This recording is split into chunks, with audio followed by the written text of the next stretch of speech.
Hello folks, I'm back with another one. I hope you're well, hope you and your family are doing good, and I hope you are looking forward to the New Year's Eve celebrations, as this is when I'm recording this latest video. So in this one folks, it's obviously a couple of days ago I did the 3 years anniversary since my last gamble. Obviously in this sort of time where I'm at the 3 years mark or any anniversary mark since I last had a bet, I'm reflecting on behaviours that I sort of did and the ways in which I did things back then. I'm reflecting, quite regularly anyway, but more so at them times. So one of the things that stood out to me in terms of my addiction and how it how it progressed or was allowed to progress, and that is not to blame anyone else. It was me, and I'm fully responsible. But I had enablers, and that's what this video is going to be about. I had enablers who, were very, very kind people, and people who wanted the best for me, for my wife, and just in general who want the best for everyone. Really nice people. But really unbeknownst to them and subconsciously to me, there was my enablers to a degree.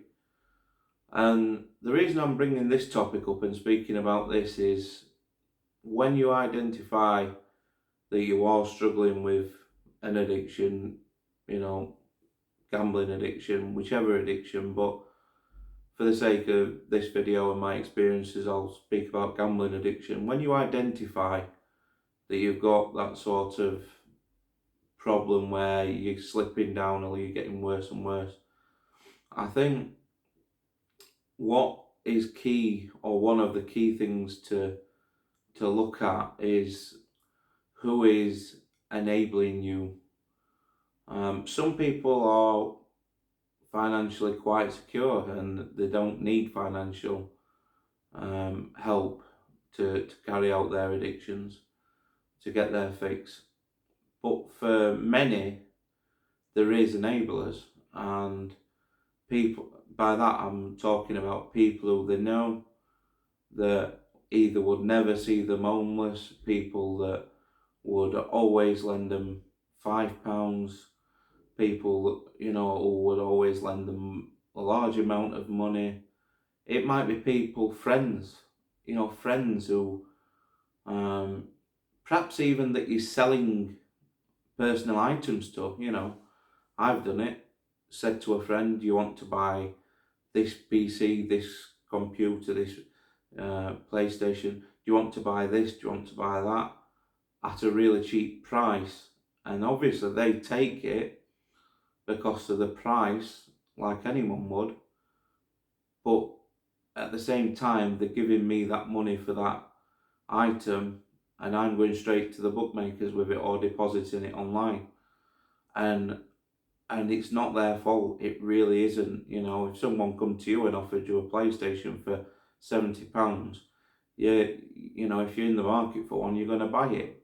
So it's not their fault, but the behaviours that we show, the desperation that we show to get the money for that next fix, is sort of clear when you get further and further into the addiction. And I think this is why I wanted to bring this up as well, because I'm almost talking to the enablers. I'm talking to people who know someone with an addiction, and I just want you to think about the next time they come to you, if you've noticed they are struggling with an addiction, whether it's gambling, drugs, drink, whatever addiction that requires financial assistance or just general assistance. I think I want you to think next time okay, I know this person's struggling with that addiction. Okay, they've come to me for money, for gas bill, for electric, for milk. And I want you to actually think carefully. I mean, this is obviously your choice, about why they want it, when they want it, have they got any proof? And I know that sounds extreme, but this addiction, gambling in particular, financially, is extreme. And ask yourself, is there something that you can do better? And it's not on you to do better, it's on the person to go and get help and help themselves. But again, it's about enabling them to continue to progress into this addiction. And I think if we can break that, and people often ask, how can I help my son, my friend, my father who is struggling with addiction? How can I help them? I don't know what to say to them. Well, this is one way in which you can help them, by breaking that, and that sort of, that safety net, that enablement for them to carry on doing what they're doing. Maybe next time they ask for some money for a bill, pay the bill directly for them. Ask them if it's possible, if you can ring the company up and pay the bill directly to the company. If it's for shopping, if it's possible, go and get them some shopping. If it's, if they're asking for money for, I don't know, clothes, is it possible to order them some online? Is it possible to get them some directly? And it's not on you to do that, but the amount of excuses that I came up with to be able to get money off family and off friends and off people who genuinely cared about me, I would tell them that I needed this, I needed that, could you help me with this? That, the internet's going to get cut off next week if I don't pay this bill. In them situations, you will be met with a lot of excuses as to why the person needs money. And I think it's just thinking a little bit more about why they need the money. Can you do anything directly? Like I've said, if it's for a bill, ask them if you can call the company up and pay the bill directly. Minimising the chances, rather than just handing out money willy-nilly to these people who are struggling with addiction. Just maybe ask them further questions without causing arguments, but maybe try and help them in a direct way rather than just handing them money out. And I think that in itself, I know it sounds, and it's not easy to do, and it may feel like you're letting them down by not providing the money, by not giving in to their demands. And especially if it's your son or daughter, you want to provide the best for them, but it might seem as though you're letting them down in the short term, but in the long term, you're doing them a hell of a favour. Just one of the things that they need to happen along the way, because on the way to becoming either gamble free or addiction free. Because while every people are struggling with addiction, and this is just my experience and my opinion, while other people are struggling with addiction, have got people who will enable them to carry on, be it financially, be it practically. It may be just giving them a lift to the casino and things like that. Then they're less likely to break that addiction. They're less likely to go and seek proper help. They're less likely to open up and talk, because while ever there's a constant supply of cash, while ever there's a constant supply of other ways of enabling, like I've said, giving them lifts here, there to gamble, taking them round to people's houses where they're going to borrow money and things. While ever there's that enablement, that help there to help them gamble, help them take part in whatever addiction it is, then they're much less likely to stop, because they've got access to the buzz, they've got access to the escape, they've got access to what they want to do, or what the addiction's telling them that they want to do. So I just urge people, if you are living with someone, or if you do know someone who is struggling with addiction, and I must stress, it's not on you, it is not on you to do this. It's their problem, and I understand that, but it's our problem. We care about these people. Please, before you go rushing in and handing them cash, or buying something cheap off them, or suffering their excuses as to why they would need money, or giving them a lift to a casino and things. Please think carefully before doing that, because, as I said, it's just enabling them to carry on. And as I said, there's ways in which you can still help them. As I said, if they need money for a bill, ask them if you can pay the bill directly.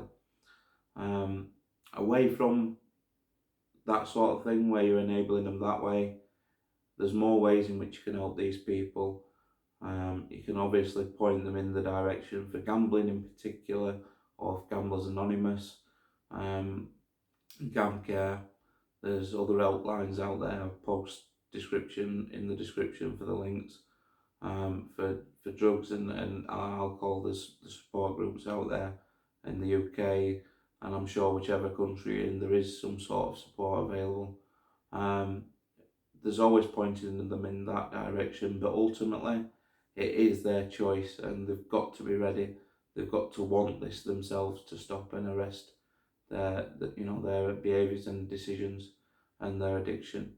But you can do it, and as much as you are probably going to feel bad when you do say no, and maybe it will cause heated conversations, because in the addict's eyes, you're stopping them potentially going out and getting their fix. In the long term, they will look back and thank you. They will. And I thank the people who stopped enabling me.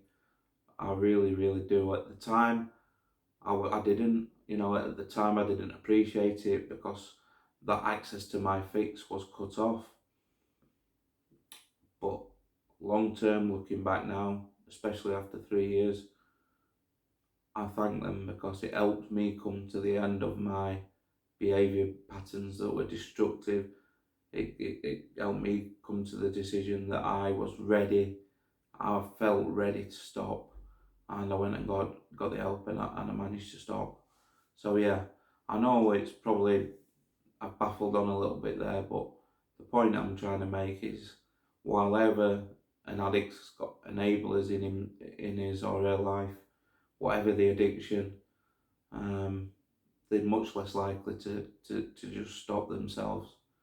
And if I will do more videos on how you can help people with addiction, but that's just one that I wanted to get out there, especially at this period of time where Christmas has cost a lot of money.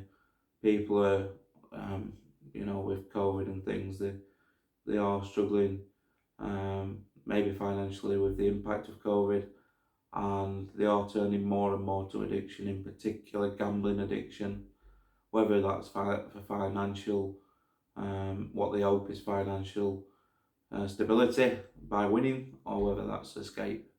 And I think we just all need to, as much as it's their problem, we all need to help each other, and help each other not fall into the traps and the utter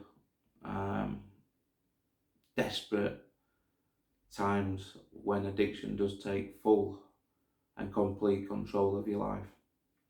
Thank you for listening, folks. If this has been beneficial, if you can share this, and if you do know someone, maybe who is struggling, point him in the right direction, point him in the direction of this channel maybe. I'm not an expert, it's just my opinion and my lived experience of addiction.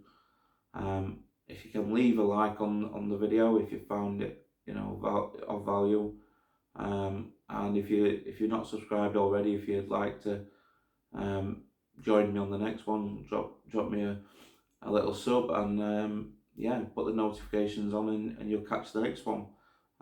I am going, and I'm back uploading more regularly now.